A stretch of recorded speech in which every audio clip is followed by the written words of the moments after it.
Putri dari keluarga kaya memilih untuk menikah dengan kamu, seorang preman jalanan.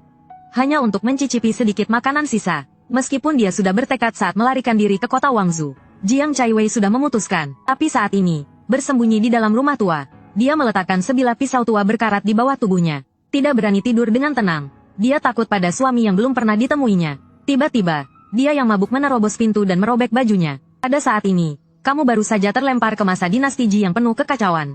Pertama kali kamu tiba di depan rumah reyotmu. Setelah lama, bayangan seseorang di dalam rumah baru membuka celah pintu dan mengintip sedikit. Apakah itu Sulang? Suara itu sangat indah, namun terdengar sedikit lelah. Saya Sumu, suamimu yang malang. Pintu langsung terbuka. Jiang Chaiwei melemparkan pisau yang ada di tangannya. Matanya merah, berjalan ke arahmu. Sebelum kamu sempat berbicara, dia segera mengeluarkan beberapa keping koin tembaga dari sakunya dan menyerahkannya padamu. Sulang, aku hari ini menjual 7 pikul kayu bakar. Mendapatkan 14 uang. Uang yang kamu dapatkan, kenapa harus diberikan padaku? Segala yang aku dapatkan akan aku berikan pada Sulang. Kamu menundukkan kepala, di bawah cahaya bulan yang redup. Diam-diam memandang gadis di depannya. Wajahnya yang bulat seperti telur angsa, meskipun sudah dipenuhi abu dari panci. Tetap terlihat cantik dan mempesona. Sulang, aku besok pagi pukul 4 akan pergi mengumpulkan kayu bakar. Mungkin bisa mendapat 25 uang. Melihat kamu tidak menerima uangnya, Jiang Chaiwei sedikit cemas. Tiba-tiba kamu merasa sedikit tidak nyaman. Sulang, aku sehari-hari juga makan sangat sedikit. Hanya makan semangkuk bubur singkong setiap hari. Jiang Chaiwei gemetar. Di kota Wangzhou, banyak sekali preman yang menjual istri mereka. Para istri dan pelayan miskin yang melarikan diri dari bencana dijual ke rumah bordil untuk menjadi pelacur adalah nasib yang paling biasa. Dia pikir dengan menghasilkan lebih banyak uang, suami di depannya mungkin tidak akan menjualnya. Pelayan muda itu menggigit bibirnya sampai berdarah. Dia masih mengangkat bahunya yang ramping tinggi-tinggi, menunjukkan 14 keping koin tembaga di depanmu. Setengah dupa terbakar, meski tangannya gemetar seperti ayakan. Pelayan muda itu tetap keras kepala memungutnya. Sulang, uang ini untukmu. Tolong jangan jual aku. Aku, meskipun bekerja keras setiap hari, dia juga ingin hidup dengan bersih dan jujur. Kamu berdiri diam. Akhirnya, kamu mengulurkan tanganmu, memegang 14 keping koin tembaga yang basah oleh keringat, dan secara tidak langsung memegang tangan gadis itu. Pelayan muda itu langsung menangis.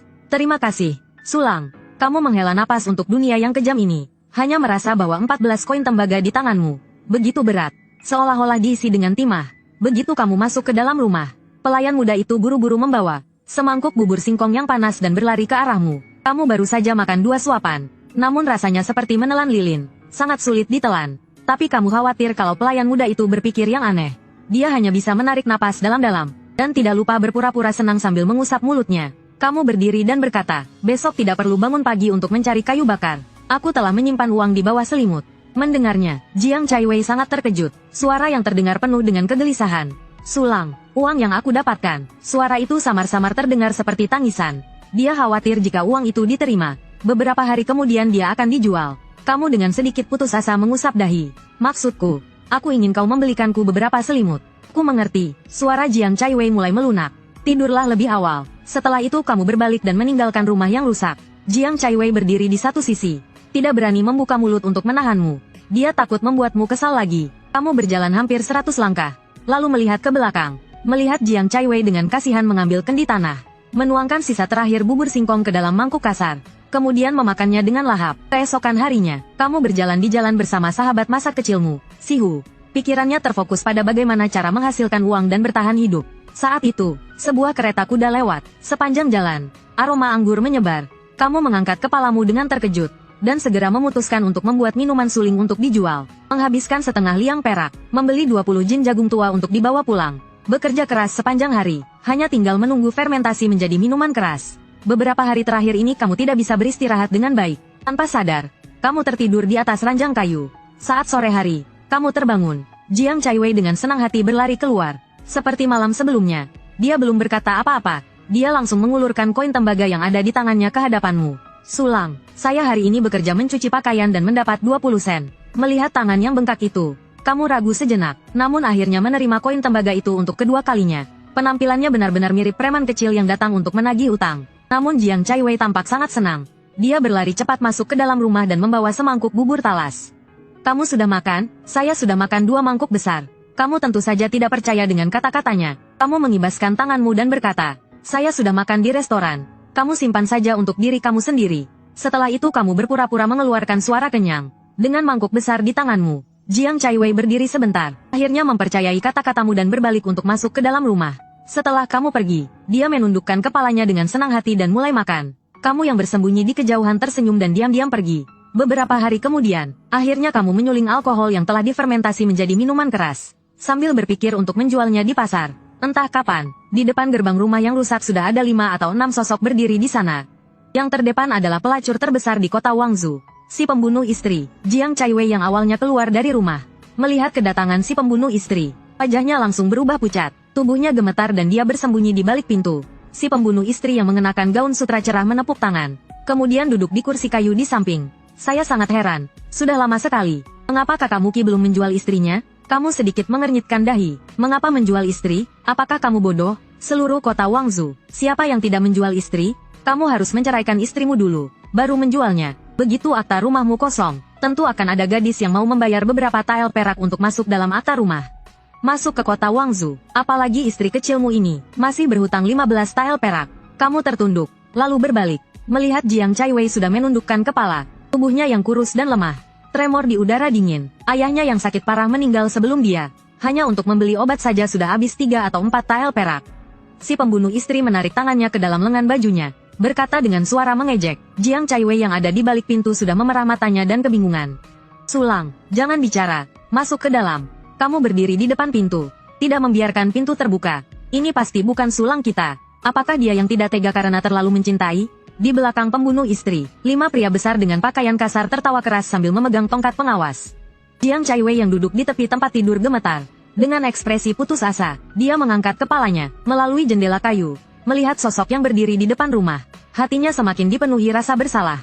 Dia meraih ke dalam bajunya, menghitung kembali 19 koin tembaga yang belum sempat dia berikan. Dia menghitungnya berulang kali, lalu dengan hati-hati meletakkannya di atas meja. Memungut 2 gaun lama yang masih ada. Dia berdiri dengan hati-hati, berusaha melangkah dengan tenang. Dia tersenyum pahit, dengan gemetar. Dia memegang bundel dan berjalan keluar dari pintu. Namun pada saat itu, kamu berkata dengan dingin, "Hutang keluargaku. 3 hari kemudian kamu bisa ambil. Aku, Sulang, yang akan membantu membayarnya."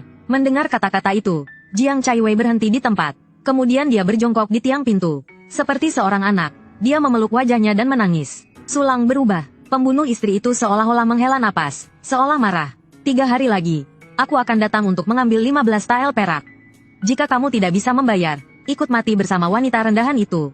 Pembunuh istri itu berdiri, dengan perlahan berjalan keluar dari halaman yang rusak. Sulang, maafkan aku. Jiang Chaiwei dengan mata merah, keluar dari rumah. Suara itu penuh dengan tangisan. Sulang, malam ini kamu tidur di dalam rumah.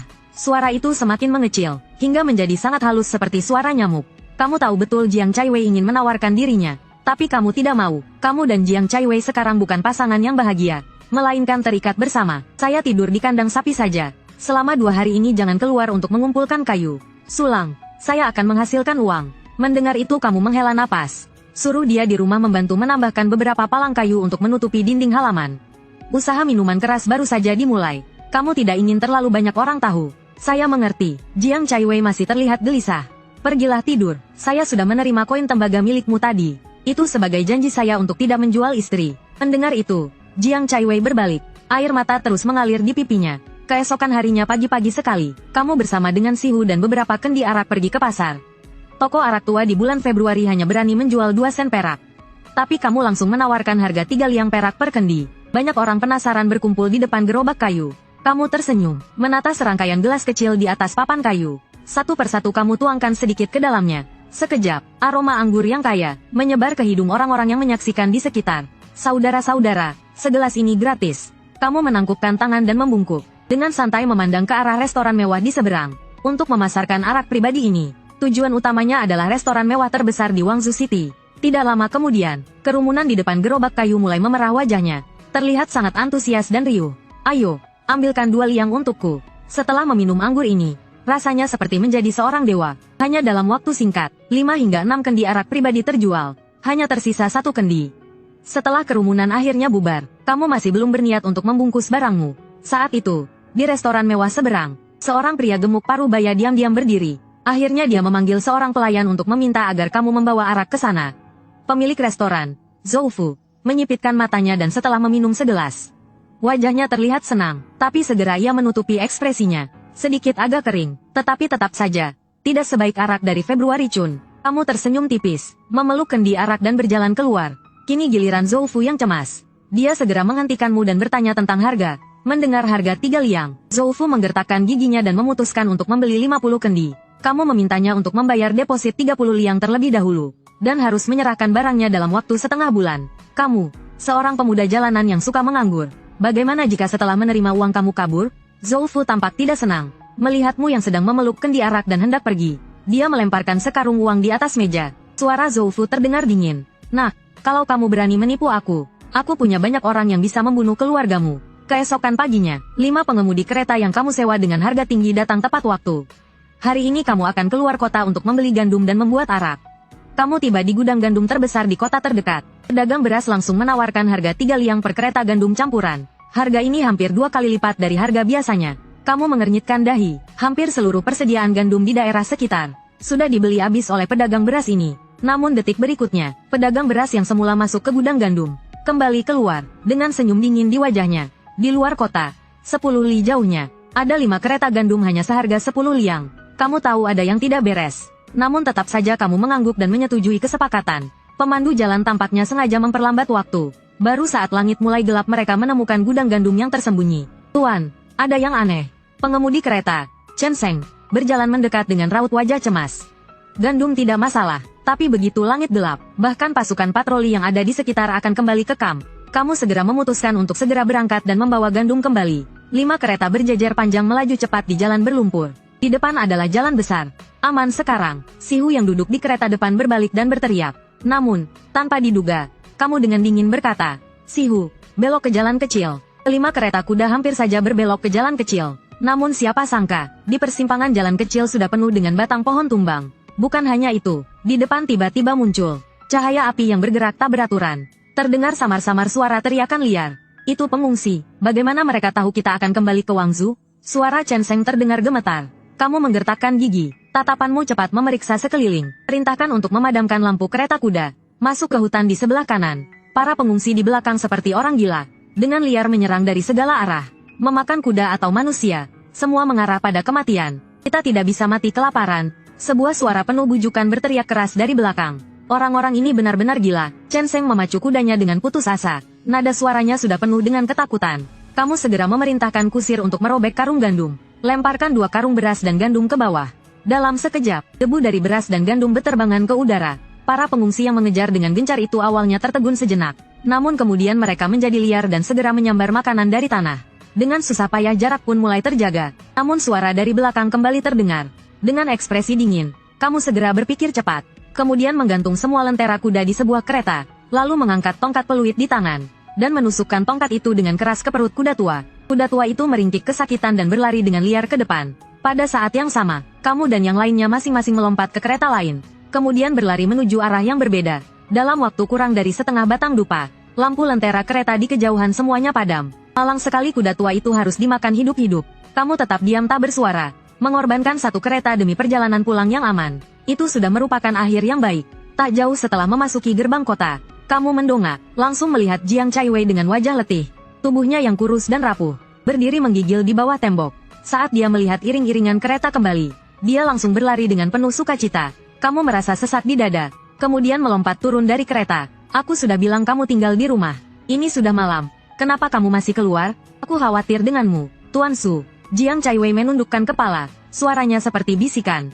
Jalanan penuh dengan preman. Juga ada pemabuk tua yang mengamuk di jalan. Sebuah golok tua jatuh dari tubuh Jiang Chaiwei, membuat suara yang jernih. Kamu terkejut, begitu juga Sihu dan yang lainnya di belakangmu. Jiang Chaiwei memerah. Dengan buru-buru dia mengambil golok tua yang berkarat dan tumpul itu. Kemudian memeluknya erat di dadanya. Kamu hanya merasa dadamu semakin sesak. Jelas dia sangat takut. Jelas tubuhnya lemah dan rapuh. Namun tetap memegang golok tua itu sambil menunggumu pulang. Keesokan harinya, saat kalian sedang bersiap untuk membuat arak, bayangan sekumpulan orang perlahan muncul di depan halaman.